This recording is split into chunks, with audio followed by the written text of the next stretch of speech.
Life-changing experiences. Were they trying to tell us something? Based on actual events. My interest in the paranormal is purely based on this story, which was to change my perception of the paranormal forever.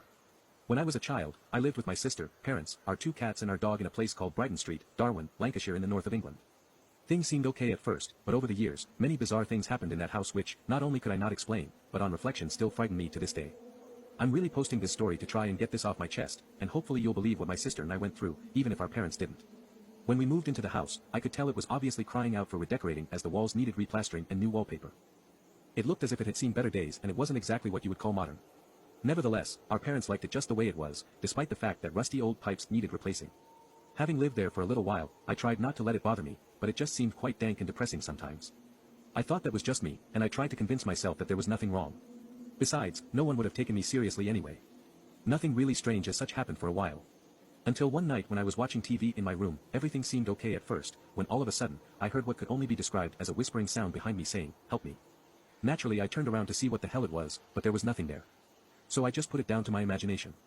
Moments later, I heard the same voice again, "Help me." This time, I noticed something appear on the floor in my left peripheral vision. When I turned to face it, I got the shock of my life. Lying beside me was a transparent figure of, what looked like, a dead woman wearing a long white and blue dress with long brown hair. Her eyes were wide open, facing me, as if she had just been brutally murdered. I knew this wasn't an optical illusion as I watched her slowly disappear. I froze in fear, trying to digest what had just happened and waiting for what was going to happen next. Fortunately, nothing did.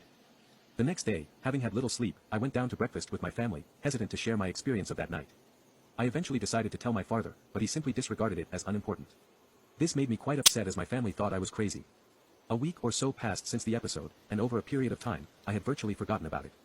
I tried to put it down to possible tiredness or indigestion. Until one afternoon, my sister, Claire had spoken to my mother and I, which was to confirm my fears forever, concerning an incident she had experienced in her bedroom. She witnessed what she described as an old hag, rather like a banshee standing by the window, looking straight at her and apparently for ages, but saying nothing. She said it looked like a wrinkly-faced old witch. She also witnessed hooded figures standing at the foot of her bed. My sister never panicked unless there was something really wrong, and she was panicking then. I felt for Claire as I clearly remember the time when I saw the vision of the dead woman. Our mother decided to inform our father of these strange incidents and they eventually proceeded to investigate the entire house. Needless to say, they found nothing. Things were to get gradually worse from here on in.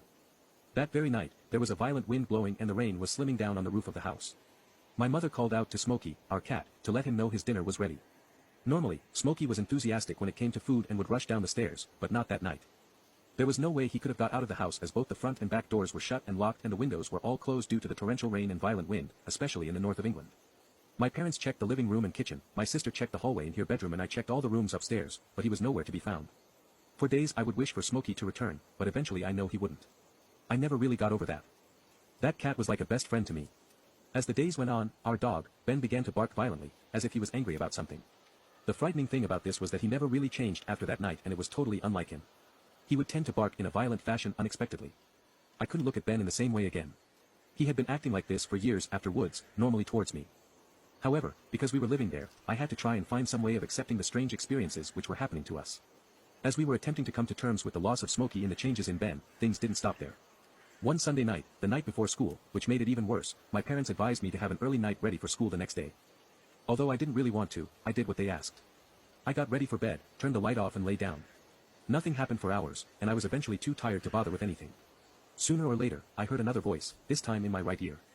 Unlike the whispering voice of the dead woman, this was a very deep male voice saying the words, "Get out," very clearly. I suppose you could class these strange voices as white noise. Obviously to my surprise, I sat up and turned my head very quickly to my right and saw to my amusement what looked like the face of either a very very old man with a wrinkly rundown old face or someone or something with a severe facial disfigurement.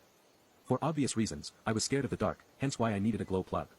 However, the light source coming from the glow plug shone onto the face, in turn reflecting off its eyes, presenting it with a more three-dimensional appearance. This had to have been the most bizarre apparition I have ever seen. Its eyes were wide open and unnaturally wide apart as if it possibly wasn't human. To make things worse, it was standing right next to my bed looking directly at me. Luckily for me, as the years went on I went to boarding school where I stayed from Monday to Friday. Shortly after I started secondary school, we moved house as things just got too much. I found it strange though that shortly after moving, the house was burned down due to a fire which was started in the attic. One of the firemen found an abandoned kitten in the house which was alive and well after the fire was extinguished. Could that have been Smokey's rebirth or something? I don't know. All I know is that I don't want to think about those experiences, but they will stay with me nevertheless.